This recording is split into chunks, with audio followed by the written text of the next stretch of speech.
తమ్ముడు చెల్లెమ్మ, నేను చెప్పే మాట, నువ్వు బాధలో ఉన్నావు, నువ్వు పాపంలో ఉన్నావు, నువ్వు విరిగి నలిగిపోయిన పరిస్థితుల్లో ఉన్నావు, దేవుడికి వ్యతిరేకంగా జీవిస్తున్నావు. ఆ నిరాశ నిస్పృహ బట్టి నువ్వు చీకటి కలిగిన జీవితాల్లోకి వెళ్ళిపోయావు.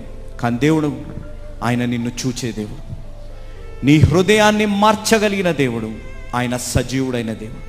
దావీదు గారి జీవితాన్ని ఎంత గొప్పగా దేవుడు మార్చారు అనంటే, రాజుల మొదటి గ్రంథం 15వ అధ్యాయం, రాజుల మొదటి గ్రంథం 15వ అధ్యాయం 4వ వచనం.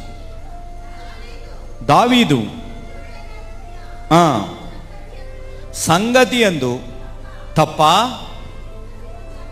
తన జీవిత దినములన్నీ యెహోవా దృష్టికి యథార్థంగా నడుచుకొనుచు